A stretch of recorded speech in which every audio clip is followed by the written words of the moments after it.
काही लोक म्हणतात जुनाचे बाजूला करा, नवीन बोलावा. तरुण आमचे वैकुंठवासी प्रातस्मरणीय आमच्या तात्या मुलचंद बाबा बरं काय विनोदानं सांगायचे, तरुण पाहिजे म्हातारा नको. काबर बोलतोय का कुस्ती केली का? महाराज परमार्थाचं असं आहे बाबा, परमार्थात वय वाढलं तर मान वाढतो आणि संसारात वय वाढलं तर मान कमी होतो. ते माहितीये तुम्हाला. संसारात वय वाढलं की मान कमी होतो आणि परमार्थात वय वाढलं तेवढा मान वाढतो. महाराज ते परमार्थाचं साफल्य. मग भीक काही देवा प्रेम भातुके पाठवा. ओ देवा मला भीक पाहिजे तुमच्याकडून. काय पाहिजे? प्रेम भातुके पाठवा. मला प्रेम पाहिजे. प्रेम हे प्रेमच का मागितलं बाबा?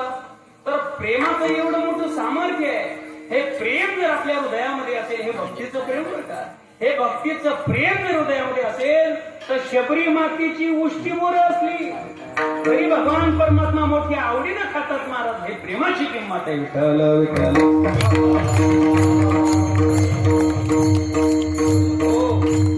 कोण शबरी?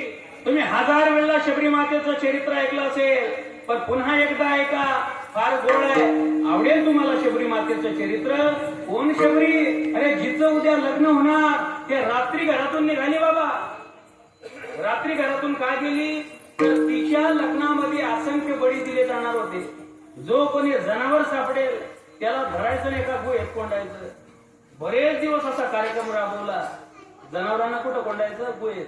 असे भरपूर जनावर गोळा केले आणि शबरी मातेच्या लग्नामध्ये अख्ख्या परिसराला पंगत होती.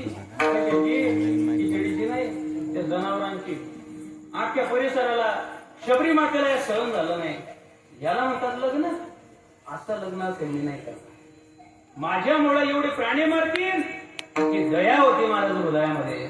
आणि ऐका, प्रत्येकाच्या हृदयामध्ये ही दया असली पाहिजे. ज्या दिवशी लोकांना हे कळेल की ज्याचा आपण मांस खातो त्याला मरत असताना किती वेदना झाली असेल महाराज, ही वेदना ज्या दिवशी लोकांच्या लक्षात येईल त्या दिवशी मांसाहार कमी होईल बाबा. ते कोंबडं, ते कोंबड्याची मान मोडतात महाराज, तिची मान कापतात. एवढी वेदना होते त्याला. जो बकरा असतो बोकड, त्या बोकडाला काय म्हणतात आपल्या भाषेत? बोकडे. कोणी नाव ठेव काय नाही. किती गाव खड नाव आहे, ऐकायला एकच तरी होत.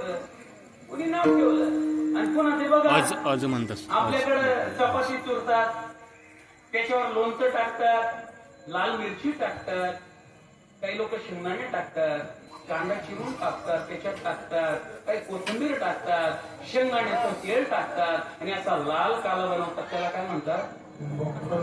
बोकड काला. बोकड काला म्हणतात. काय माहित का? लाल दिसतो म्हणून म्हणतात की काय माहित. बोकड. आपला विषय असा होता बोकड. त्या बोकडाला बाबा त्याचं मरण दिसतं.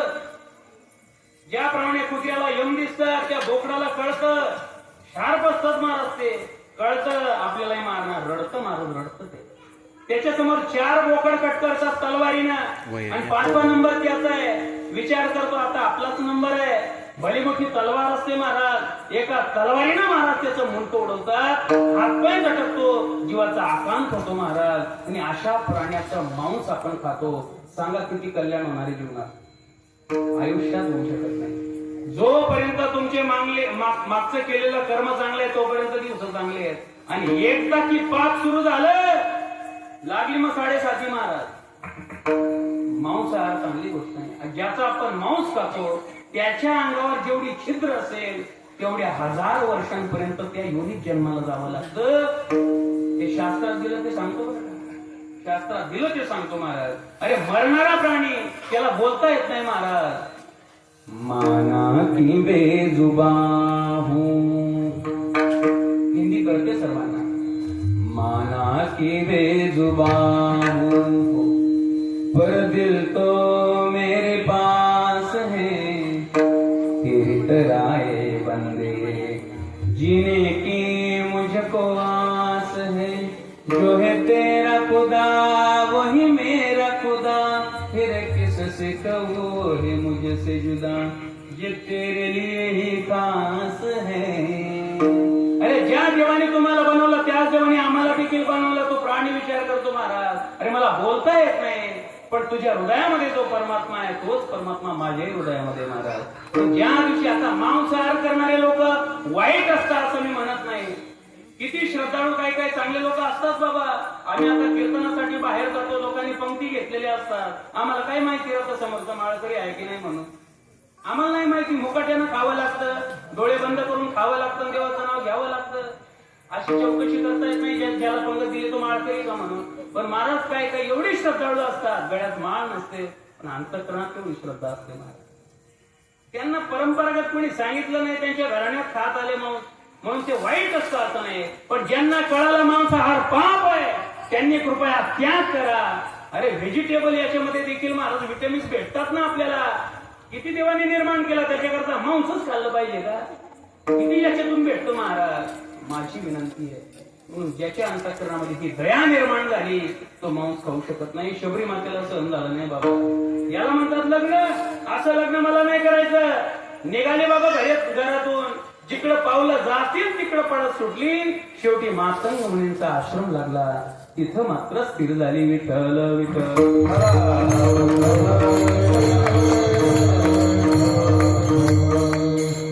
मातंग मुनींचा आश्रम लागला. तिथं स्थिर झाली. ज्या रस्त्यानं गुरुजी जायचे कोण मातंग मुनी तो रस्ता झाडायचा. तिथं पुष्प अंतरायची. यज्ञाकरता समिधा गोळा करायची. हे शबरी माता कधी करत होती? ब्रह्ममुहूर्ताच्या आधी म्हणजे बरोबर 8 वाजेला.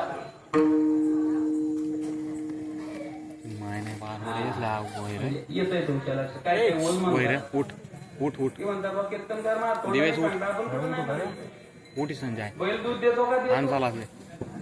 सूर्य पश्चिमेला उगवतो का? मग उगवतो महाराज. का बरं तुम्ही सांगताय तुमच्या तोंडाने म्हणून. हो. शबरी माता ब्रह्ममुहूर्ताच्या आधी, सूर्योदयाच्या आधीचा जो काळ त्याला ब्रह्ममुहूर्त म्हणतात. त्या ब्रह्ममुहूर्ताच्या आधी उठायची महाराज. ही सेवा करायची. मातंग मुनींनी विचार केला. म्हणजे तिने आश्रमात राहत नव्हती. कुठंतरी झाडाच्या डोंगराच्या कपारीमध्ये कुठंतरी राहायची महाराज. विचार केला गुरुजींनी ही सेवा कोण करतं? कारण आपले शिष्य 5 वाजेला उठतात आणि ही सेवा नेमकं कोण करतं? शिष्यांना सांगितलं हे रात्रभर पहारा करा आणि जो कोणी सेवा करतं त्याला माझ्या समोर उभं करा. शिष्यांनी रात्रभर पहारा केला.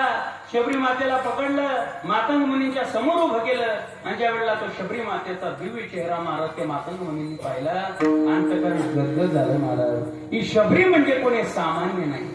एक दिवस प्रभू रामचंद्र हिला हिच्या झोपडीत भेटायला येणार हे भविष्य त्यांनी बघितलं आणि शबरी मातेला आश्रमातच ठेवून घेतलं. शबरी एका कोपऱ्याला झोपडी बांधून देतो. तिथं राहायचं बरं का. भजन करायचं, सेवा करायची. शबरी माता सेवा करू लागली. कालांतराने मातंग मुनी वयोवृद्ध झाले. आपला देह ठेवणार. अशा वेळेला शबरी माता रडायला लागली. काकू गुरुजी तुम्ही गेल्यानंतर माझं कसं होणार? आणि काही चिंता करू नको शबरी. एक दिवस प्रभू रामचंद्र तुला तुझ्या झोपडीत भेटायला येणार.